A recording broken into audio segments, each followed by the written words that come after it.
and welcome back for another day of our 40 days of Lenten devotions. Today I want to spend some time talking about this idea of the unity of the Spirit that we read about in Ephesians. So beginning with verse 1 in chapter 4 of Ephesians.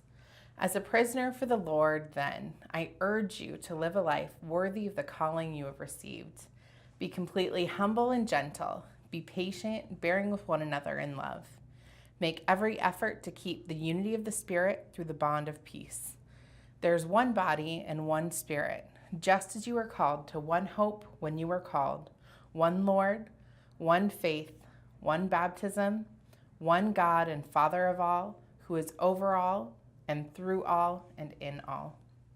Looking around today at the world, it's really easy to see the places where there isn't unity, the places where there's chaos or fighting. I think of just the internet, where it's a place for people to throw out their opinions, good and bad and everywhere in between. And we see people debating and getting angry and getting really upset. And personally, I think about how angry or annoyed I get reading some of the things that I see. And then I realize it's because I care, right? I'm passionate about things. But what if instead of being passionate about those important things I read on Facebook, I chose to live in a way that showed that I was even more passionate about these things that Paul's talking about here? If I, like he calls us to, made every effort to keep the unity of the Spirit through the bond of peace. I think about how different, for one, the online world would look, how different people might interact with each other, what those relationships might look like, how much more positivity there would be. And imagine then if, as a church, the church took that up, this, body of faith, the body of Christ, if we said that we wanted to pursue those things instead of the opinions or the things that we tend to hold so dear. I think about how people would be drawn to the church, to Jesus. And in this time of so much disunity, if we were different, that would be really noticeable. Not that I'm saying we're supposed to be fake. There's going to be disagreements because we're people and we have opinions and we have thoughts, and that's okay. That's not what he's calling for here. Here instead he says that when we have those things that we disagree about, especially, we're called instead to be humble or gentle and patient, and to intentionally choose to bear with one another in love, even if we have a right to be angry or upset. Because the reality is that we're going to see what we look for. So if we're looking for opportunities to get fired up and to get angry about things, we'll find those pretty easily. And in the same way, if we look for opportunities to extend grace and kindness to others, we're going to find those as well. I want to read on a little more in this passage. Beginning at verse 7, we read, "But to each one of us, grace has been given as Christ apportioned it. This is why it says, when he ascended on high, he took many captives and gave gifts to his people." What does he ascended mean, except that he also descended to lower earthly regions?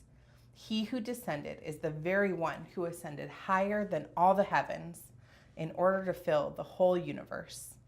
So Christ himself gave the apostles, the prophets, the evangelists, the pastors, the teachers, to equip his people for works of service, so that the body of Christ may be built up until we all reach unity in the faith and in the knowledge of the Son of God and become mature, attaining to the whole measure of the fullness of Christ.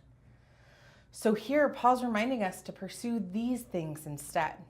Because when we choose to live a life pursuing opportunities to show patience and kindness to other people, especially when logic says that it's not deserved, that's a noticeably different approach to how the world tells us to do things.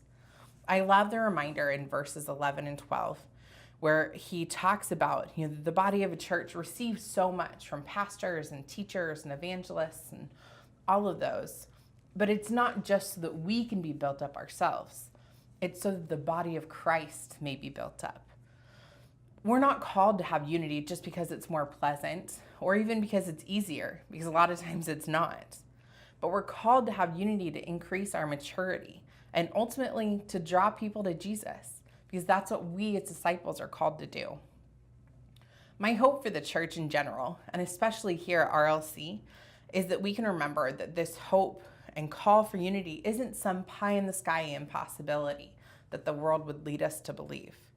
Instead, we're called to have and to experience this God-produced unity that's made possible through the death and resurrection of Jesus. I'm confident that as we continue to pursue God, as Paul says, our one God and Father of all, who is over all and through all and in all, our unity and maturity are also going to continue to grow and deepen and draw others in. And we're going to see God show up and use us and use our church in some amazing ways if we continue to choose unity and pursuing Him over the things of this world. Would you pray with me? Holy God, we thank you for the gift of unity that you have given us. We thank you for the way that you call us to live differently and the way that you invite us to participate in your kingdom with one voice and one heart and one mind, God. Help us to continue to let go of the things that cause disunity, and help us in our interactions with each other to show that grace and that kindness and to choose to bear with one another in love, even when it's the more difficult decision. Be with us today as we go out. Fill us with your presence and help us to be your light to this world. It's through your Son's precious and holy name that we pray. Amen.